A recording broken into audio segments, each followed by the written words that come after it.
second biggest RPG remake of April is Trials of Mana, which has undergone some major reconstructive surgery since its SNES-era counterpart. In a little under a year, Western audiences went from 0 versions of the third Mana game to 2. One, the finally localized Super Famicom original, and the recent remake in all its 3D and HD glory. While it won't set the world on fire with its gameplay, and the removed multiplayer may be a disappointment to some, a brisk pace, vivid presentation, and multiple playable characters make the Trial of Mana remake a compelling and worthwhile investment. Immediately after booting up the game, you'll be faced with an important decision, almost as important as whether to punish yourself by playing as 4 thieves in the original Final Fantasy. From a selection of 6 characters, you need to choose one main character who represents the primary protagonist and whose story takes center stage, and then 2 side characters. For my playthrough, I chose Angela as my first character, Kevin as my second, and Charlotte as my third. Angela is your prototypical black mage, Kevin a physical fighter, and Charlotte a support healer, so I had a fairly well-balanced party, except for the fact that Kevin is incredibly powerful and becomes even stronger at night. After completing Angela's prologue, I quickly ran into Kevin and then Charlotte, and our merry trio was on its way.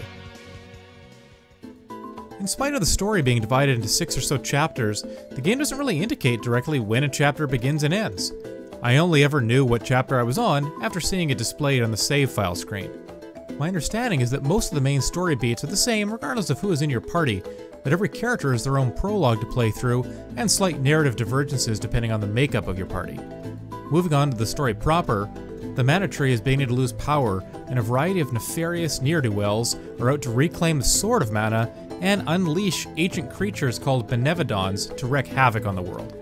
And so, your party races to visit 8 Mana Stones, enlist the help of their respective elemental guardians, and open the path to the Sanctuary of Mana where the sword awaits.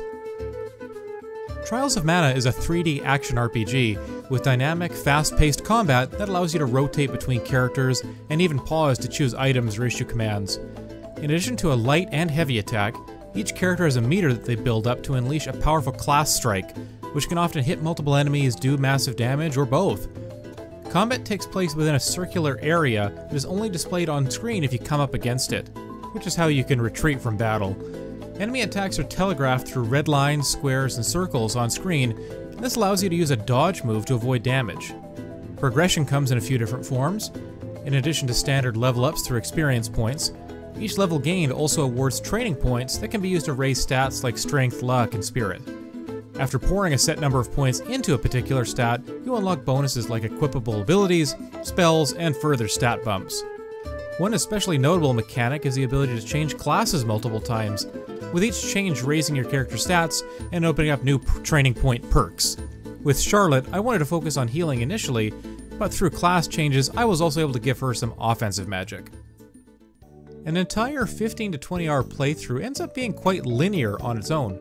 The general pattern is that you locate a Mana Stone, visit a new town, traverse a meadow or path with groups of enemies to battle every so often, and then enter a dungeon with more minor enemies and a boss battle.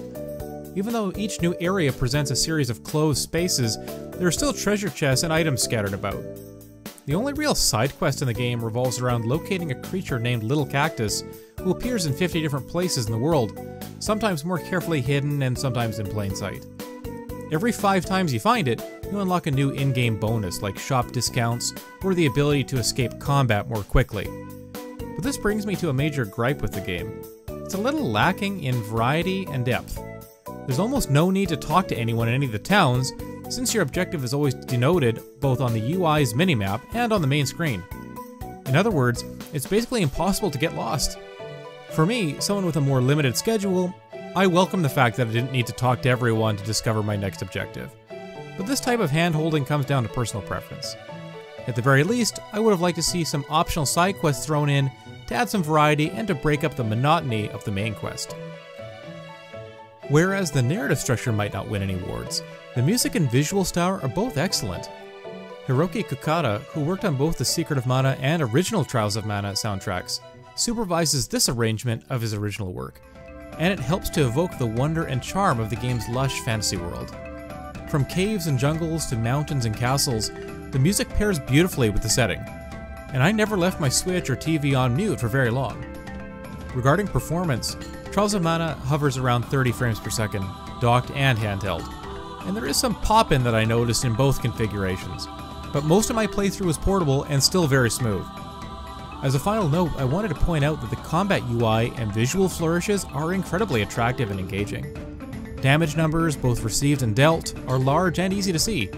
There's seamless transition into and out of combat, with experience and gold earned shown in the top left corner, and health, mana, and class strike meters, in addition to floating blue particles that fill up the latter meter, are all highly visible.